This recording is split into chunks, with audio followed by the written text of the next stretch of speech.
Hey guys, welcome back to my channel. So today we're gonna be covering a K-pop related true crime case. You guys already know I absolutely love talking about K-pop, and I actually also really like true crime. So if you're like me and you enjoy both of these topics, then be sure to subscribe to my channel and check out my K-pop crime time and controversy playlist, where I talk about many stories related to the darker aspects of the K-pop industry. Anyways, today we're gonna be talking about the Gapyeong Valley Murder.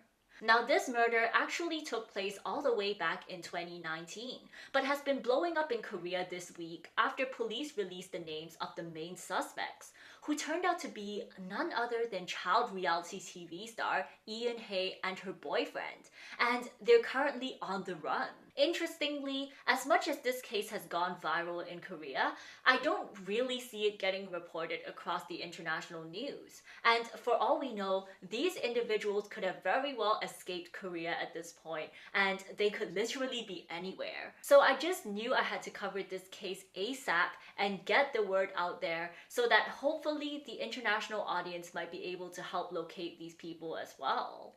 But before we begin, I wanted to thank today's sponsor, SeatGeek. So live events are finally back, and SeatGeek is the perfect app to make buying tickets for these events super easy and convenient. This app is honestly my holy grail for live events, and they've got tickets for everything on here, whether it's concerts, festivals, sports games, or any type of live event you can think of. One of the events that I've actually been super excited about and I really wish I can attend is the BTS concert in Las Vegas this week. And if you haven't gotten your tickets yet, they're actually still available on SeatGeek. As you can see, there are many different tickets with many different price points, and it can be difficult for you to decide which ticket you want to get. But thankfully, SeatGeek analyzes all of them for you and lets you know whether you're getting a good deal, which is definitely super helpful. So if you're still looking to get tickets for the BTS concert, or if you're just looking to go to any sort of live event, then you should definitely check out SeatGeek, which I'll be linking in the description down below. And don't forget to use code PLOOPY for $20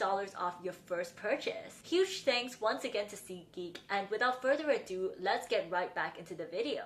Okay, so this entire story begins and ends with a woman by the name of Lee Eun Hae. Eun Hae was born in 1991 under pretty unfortunate circumstances. Both her parents were disabled and her family was extremely poor. In fact, they all lived in just one room together and survived on a disability paycheck of 450,000 won, which would be approximately about $450. Since it was so difficult for her parents to move around, Eun Hae ended up becoming the main caretaker of the home.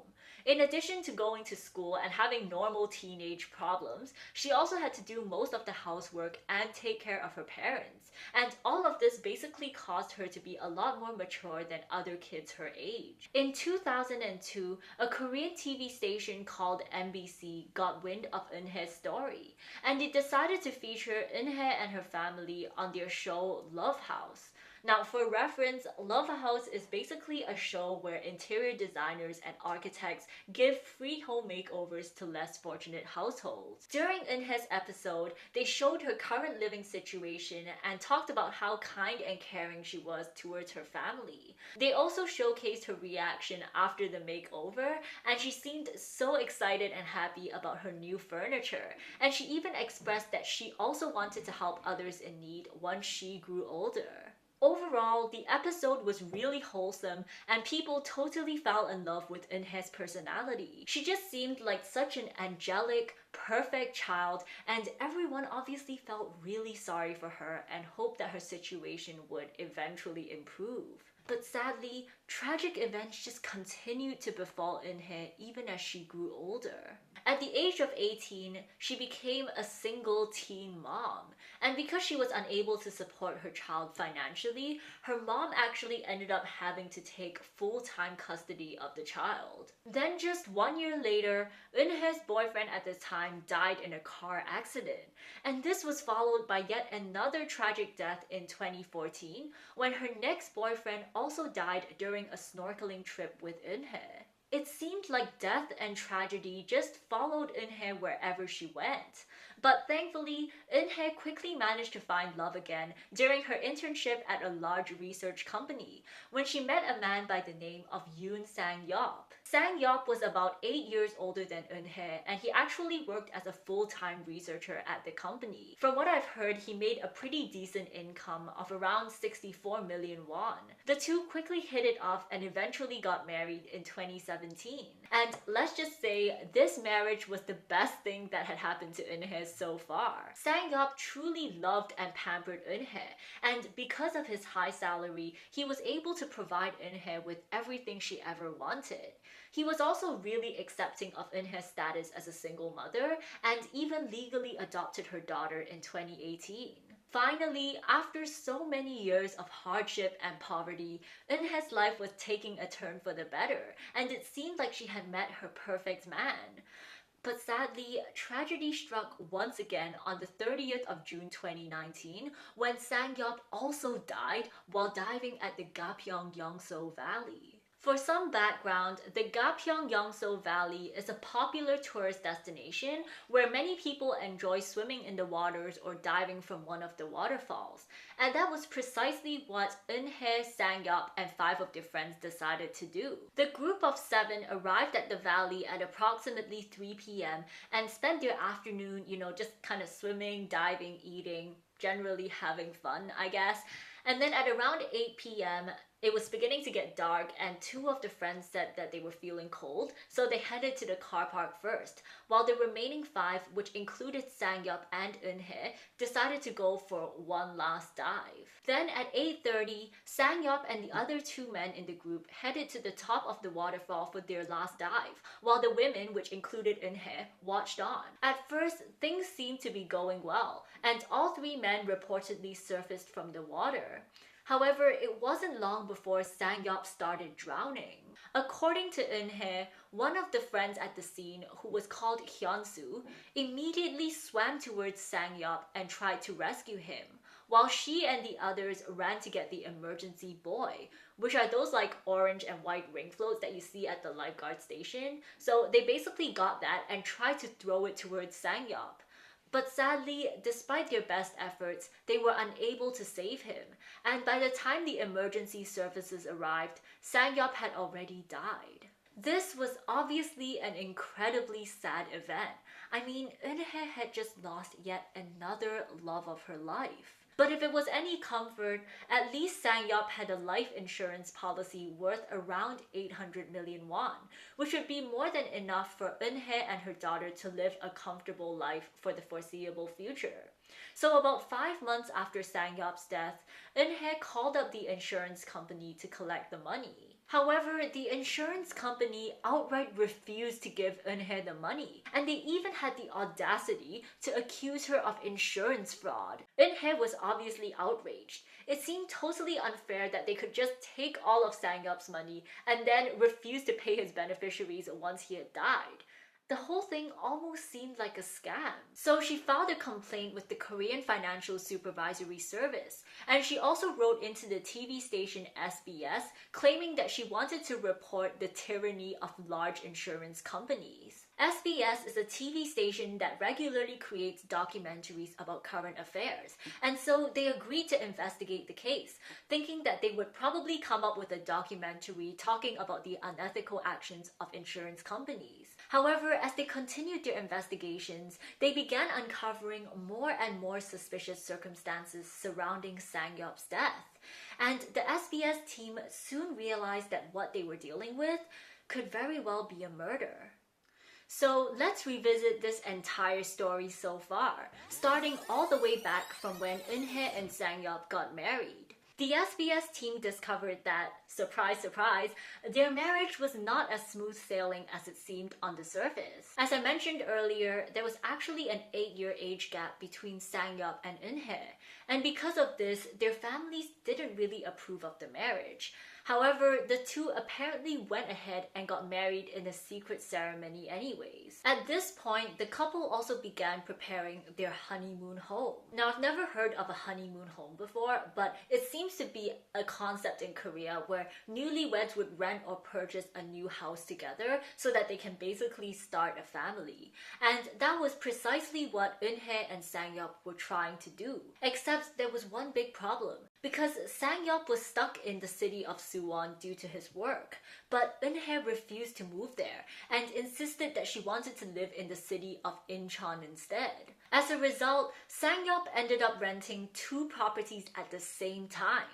He rented a really old and dingy underground apartment for himself in Suwon, while also renting a luxurious office tower in Incheon for his wife. The office tower was apparently way beyond Sang-yup's means, and he had to take out 140 million won loan just to pay for the deposit. So the arrangement here was that the couple would live apart during the weekdays and visit each other during the weekends. And because of this, they really weren't seeing each other very often and didn't know what was going on in each other's lives. For instance, Sang-yup had no idea that Eun Hae had actually been cheating on him with multiple men.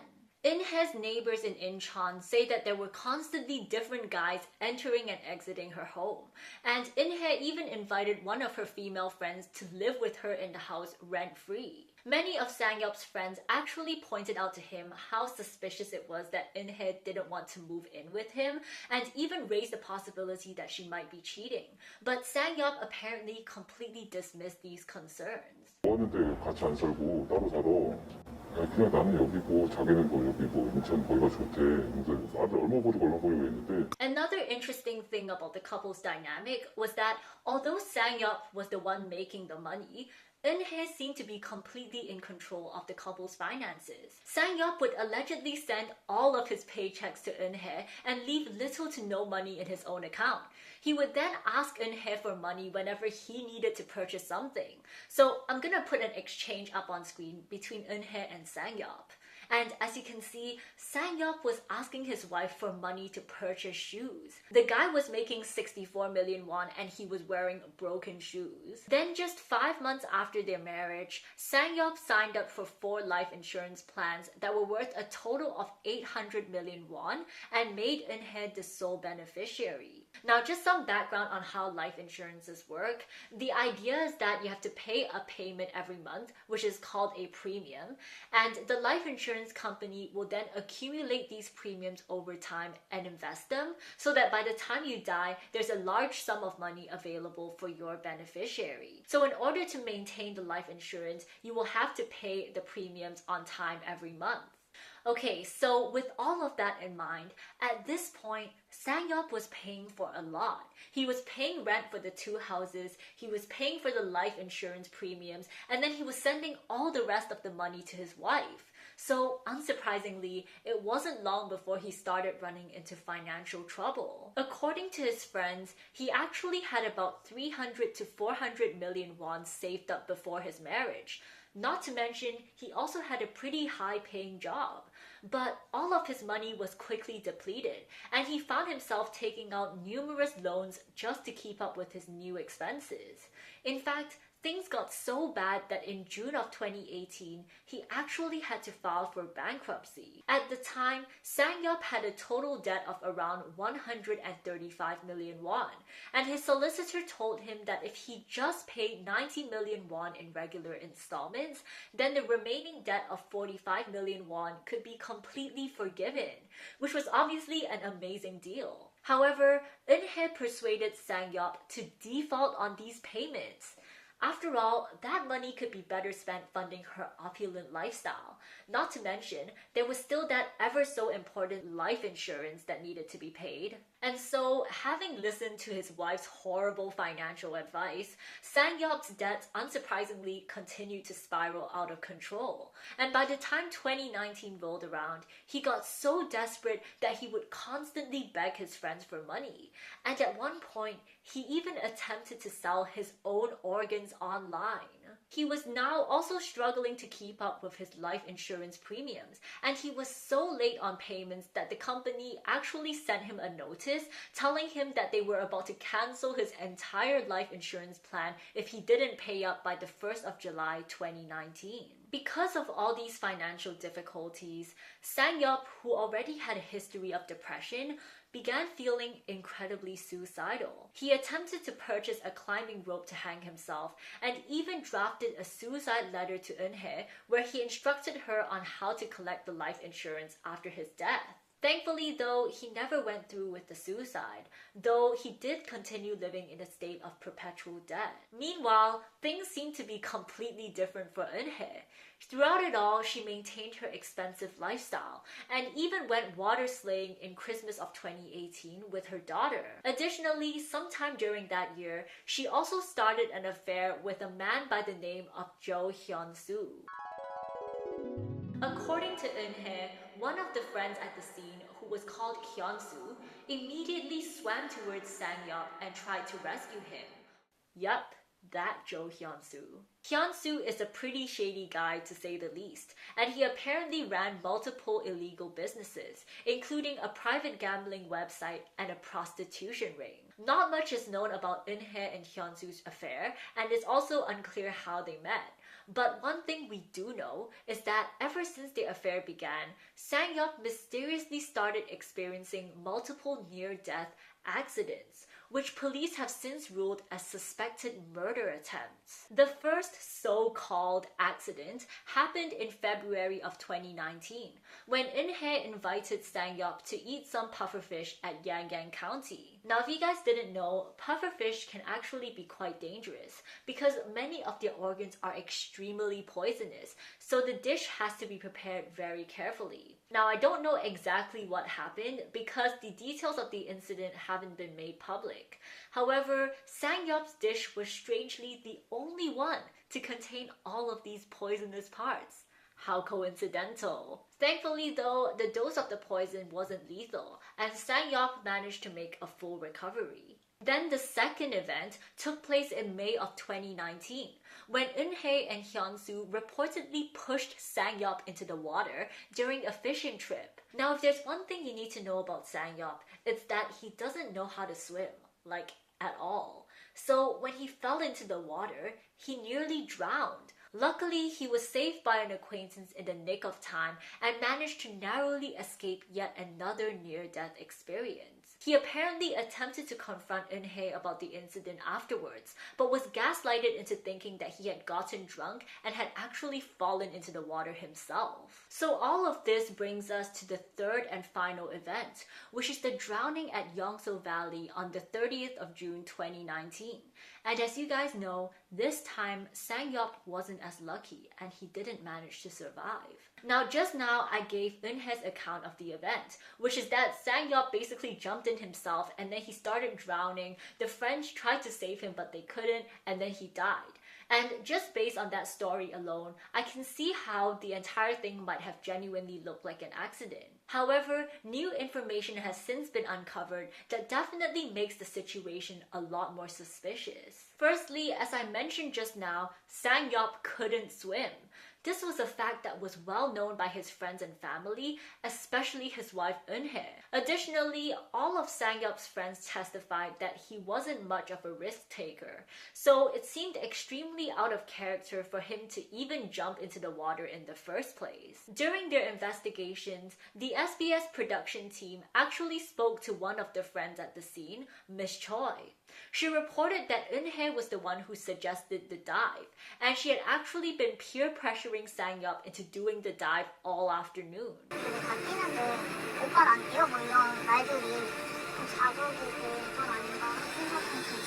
Eventually, Sang-yup succumbed, and at 8:30 p.m., both Hyeon Soo and Sang-yup made their last dives. Hyeon Soo was actually first to dive, and he was carrying the group's only ring float at the time. So he threw it into the water and then he made his jump. And as soon as he landed in the water, he immediately grabbed the float and started swimming around.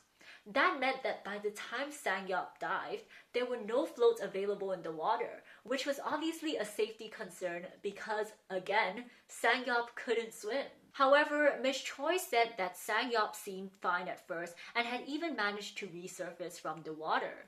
So at that point, both Hyun-soo and Sang-yeop were just swimming around in the water trying to get to shore when Hyun-soo reportedly made a gesture with his hand.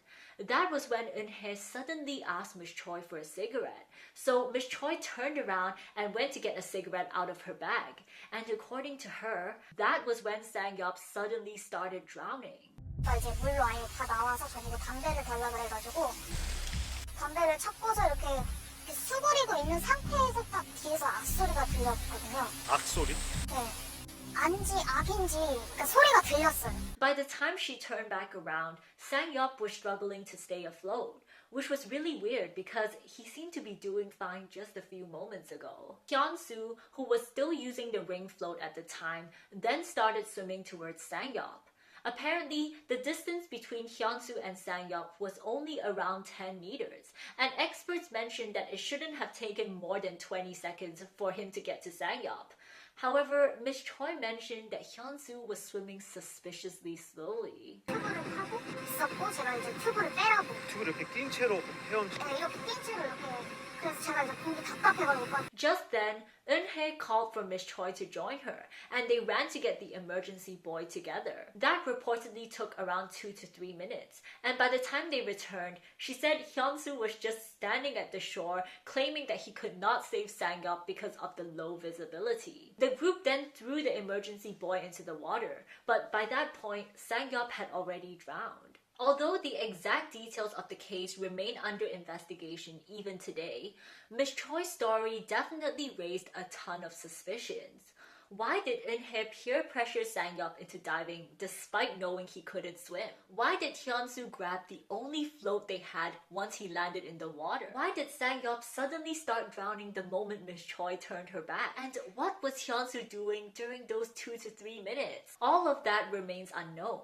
But what we do know for sure is that Sang-yeop ended up dying at around 8:30 p.m. on the 30th of June 2019, which was conveniently just 3.5 hours before his life insurance was set to be terminated.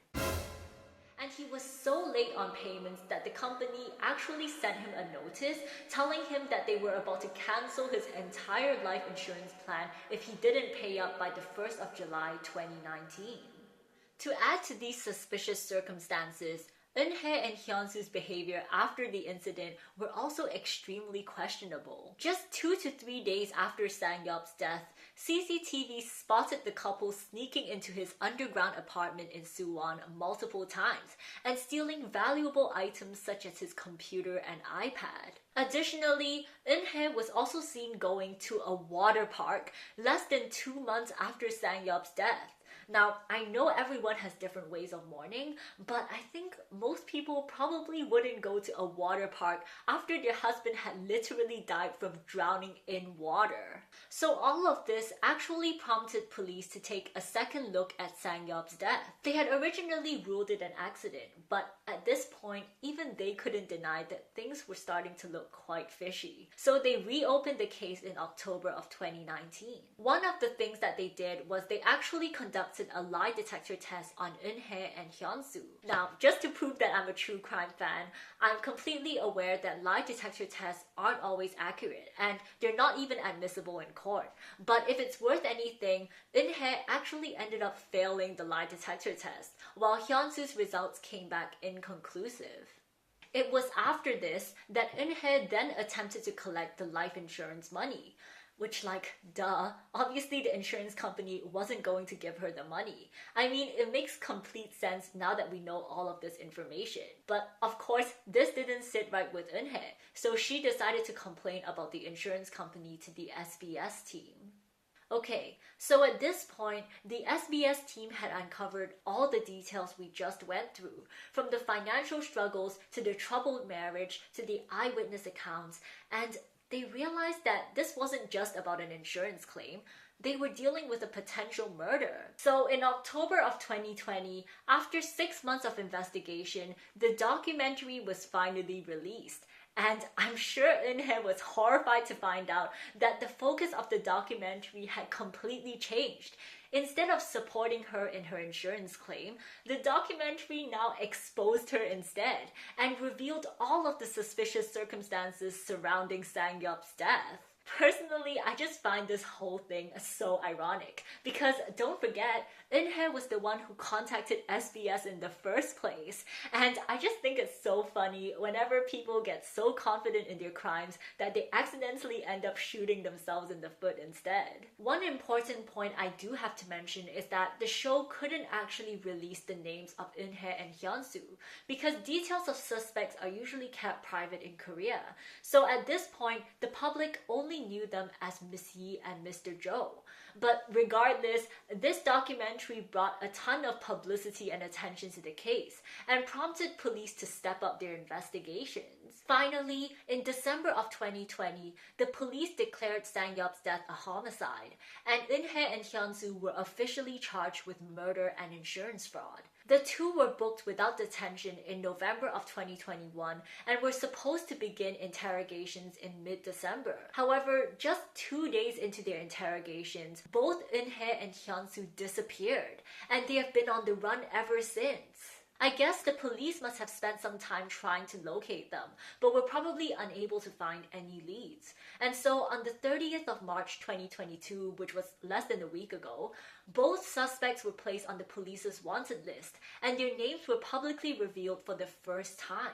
This was when everyone discovered that the female suspect, Miss Yi, was actually Lee Eun Hae, the same girl from the Love House episode 20 years ago. People still remembered her as that kind and lovable child, and they just couldn't believe that her personality had seemingly taken such a 180 turn, and that was how the story ended up going viral. Since then, more details have emerged about Eun Hae's past. Remember her two boyfriends who died in 2010 and 2014? Then just 1 year later, Eun Hae's boyfriend at the time died in a car accident. And this was followed by yet another tragic death in 2014 when her next boyfriend also died during a snorkeling trip with Eun Hae. Well, it turns out they also had life insurance policies. And guess who was the beneficiary? Honestly, if I were Hyeon Soo, I would probably get out of the relationship ASAP. Anyways, those are all the details that we know of so far. Obviously, at the moment, Eun Hae and Hyeon Soo are still on the loose. So if you happen to see them, then please report it to the Korean police. They've actually provided a couple of numbers which you're currently seeing on screen. And yeah, let's just hope that they will soon be found so that the investigations can continue and so that Sang-yeop's family can finally get the justice they deserve. Anyways, let me know what you think of this case, and if you have any other video suggestions, then feel free to leave them in the comment section down below. And don't forget to check out my Patreon, where I'll be posting the full research document for this video, and I also react to music videos and shows such as Queendom 2. So if you're currently also watching Queendom 2 and would like to join me, then be sure to check it out. Last but not least, huge thanks to SeatGeek for sponsoring today's video, and I'll see you guys soon. Bye!